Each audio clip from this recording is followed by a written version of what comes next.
Hi all, thank you for joining me. My name is Brian Alvarez. I am part of the Accessible Technology Services office here at CSUSB.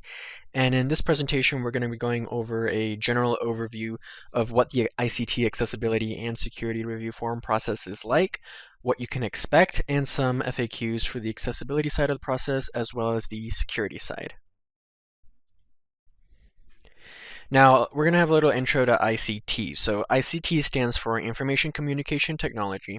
So in accordance with Section 508 of the Rehabilitation Act, our university, and all CSUs for that matter, are required to ensure that all ICT purchases are accessible. Now, this is mostly software purchases, but it also does include hardware purchases, especially if they have some sort of user interface or some sort of software interface, then we do need to do a review of those as well. Now, there is a list of pre-approved items for CSUSB. So if your item is on this list, you actually don't need to submit an ICT form. There is a section of these that are already licensed by ITS, which means that you don't need to purchase them and you should be able to obtain them from ITS or the Software Center. Now, for the ICT form, there is also a security portion of the form that we will get into a little bit later. But when this form is submitted, do note that there is a parallel review process between our office and the Compliance Initiatives Office that we both engage in.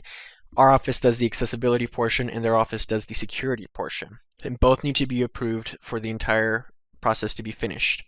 Now, if you're not sure whether you should submit an ICT form, you can always contact us and we'll provide our contact information at the end of the presentation. But a good rule of thumb is when in doubt, just fill it out. Worst case scenario, you take a few minutes and fill it out and we'll just let you know that this doesn't need an approval and you can go on your way and purchase it as you normally would with the procurement process. Now, as you can see here, this is a small glimpse of what the ICT form looks like. This is just the first page. It has a little overview for the form as well as some links that you can go to that lead to our website in case you have some trouble answering the questions or you'd like to contact our office. So down here at the bottom of the presentation, you'll see that if you type this into your browser, it'll take you to our office's procurement page. And here you'll be able to look at some background information as well as some more rules and guidelines, the pre-approved lists and all that kind of stuff. So there's also a portion that gives you a video store that's sort of like an in-depth line-by-line guide if you'd like an example to follow the ICT form. So once you submit the ICT form, all the individuals that you've listed as quote-unquote requesters will immediately get a confirmation email letting you know that it's been successfully submitted, and you'll be provided with the submission ID that you can refer to if you have questions about that specific ICT.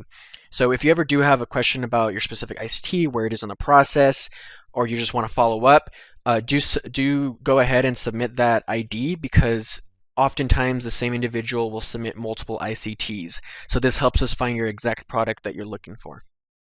And once the form has been received on our end, our accessible procurement specialist, Connie Jones, will go ahead and reach out to the vendor representative for the proper documentation, things such as a completed VPAT, which we'll go over a little bit more in depth what that is. You will also be carbon copied on all communication. So we do this that way you're kept in the loop. You have an idea of where we are in the process, and you at least know that yes, we're doing our part, and we'll finish it as soon as we can. Now, during this time, if the ICT indicates that a security review is required, then that's when the Compliance Initiatives Office comes in and they will also do their review of the product for the security portion.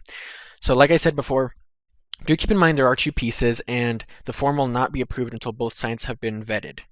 So once the ICT has been reviewed on the accessibility and security side if needed, our office will go ahead and send both the requesters an email with the PDF approval. And with this PDF approval, you can go ahead and either attach it to your purchase request form or you can attach it to your monthly pro card statement if you are using a university procurement card. So now we're going to go over some accessibility FAQs that our offices get quite often. So the first one here is, how long will it take my ICT to be reviewed? Now, this is a question that we get a lot for obvious reasons. And the thing with the ICT accessibility form is there are a lot of factors that attribute to the length of time for a review. It includes things like anticipated users, like is it faculty, staff, or students, the amount of users, the cooperation of the vendor, as well as the security portion, which we'll get into later. So because of all these variables, we don't really like to give an estimated time for the entire process because it's sort of on a case-by-case basis. But we do recommend that everyone submit their ICT about 90 days before the anticipated purchase date because it's very situational. It's definitely possible that we could approve it before 90 days, but there's no guarantee. So this is a really good cushion that will be a cushion for us as well as security office to account for all the different factors. Now, as always, like I said before, if you do submit the form, you haven't heard anything in a while, or you have questions, you can always reach out to us via email. So the next one is, where do I submit my ICT form? Now this one's pretty important, obviously. So there are two places you can actually go. So you can either go to our website at csusb.edu/ats/procurement, and you'll find a submit request option. You can go ahead and click that, and it'll take you to the web page where it'll be a little bit more in depth of the form and all that stuff, and you can submit it there. Or you can go to the main CSUSB procurement website at csusb.edu/procurement/forms-documents, and it'll be at that page as well. Both of these pages will lead to the same thing. But as I said before, if you do go to our main Accessible Technology Services page, you'll see some more background information as well as that in-depth guide that I had mentioned earlier. So it's up to you, where do you want to go? Now, is an ICT form required for the same product every year? This is a question we get a lot. And the answer is yes. So the ICT form is required every single year or every renewal cycle. So there are a few products that are multi-year contracts. So we would only require the ICT form for every renewal cycle in that specific scenario. Now we do require it every year for everyone else on the accessibility side so that we can ensure that the product is still accessible, because as time goes on, it's possible that with software updates and some changes, that it can change the accessibility of the product for better or for worse. So we do need to look at it on a consistent basis.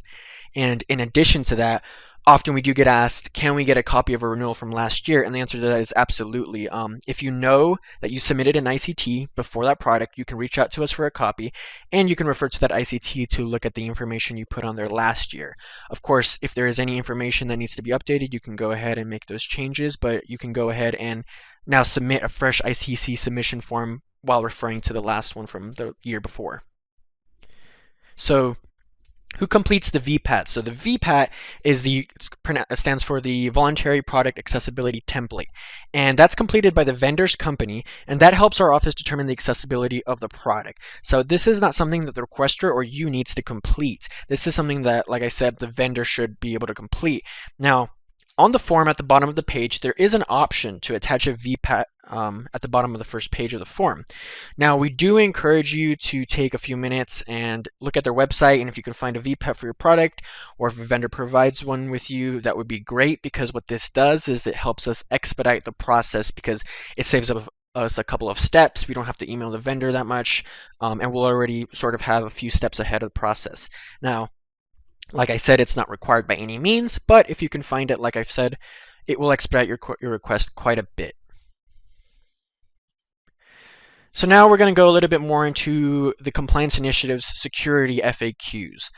So the first portion is, what do you mean by sensitive data? So this is a pretty simple one, but the most common types of information that the Compliance Initiatives Office comes across are things such as birth dates, health information, and passwords and credentials. So if any of these are used in the product or is in the data, then you should go ahead and select that yes, your product does include sensitive data. Now, why is a security review necessary? So the Office of Compliance Initiatives is obligated to complete a security review in the event that the ICT does indicate that it could possibly transmit, store, or access sensitive data. Now, the reason why this isn't to ensure that the product and the requesting department or college adheres to federal and state policies and standards regarding the campus community sensitive data. This also helps reduce the likelihood of future audit findings and litigation. So how long does a security review take? Now, like I said before, there are two portions, the accessibility and security, and one can be completed before the other one, but as I said a few times, they both need to be completed for you to get the approval. So for security review specifically, not all submissions actually require security review, but if it's deemed necessary, then a review typically takes anywhere between a day and a week, depending on the response and cooperation of the vendor when requesting additional security documentation. Now, this documentation includes things such as the HECVAT, which is the Higher Education Community Vendor Assessment Tool, or the SOC Type 2, which is the Service Organization Control Type 2. And there's also other related documents such as privacy policies, etc., etc. In addition, the Compliance Initiatives Office can also contact the requesting department for clarification surrounding the reason and the use of the product. So it depends on the response of the vendors as well as the requesters at times as well.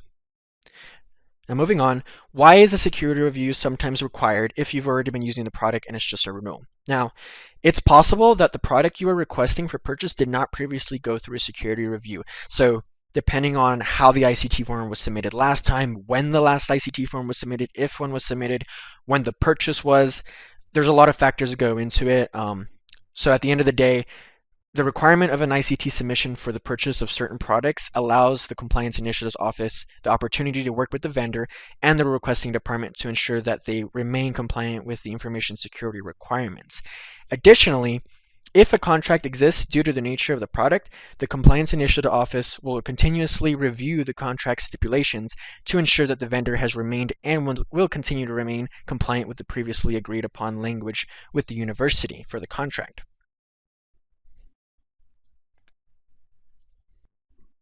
So that about wraps it up, and that was a quick overview of the ICT process for the security and accessibility side.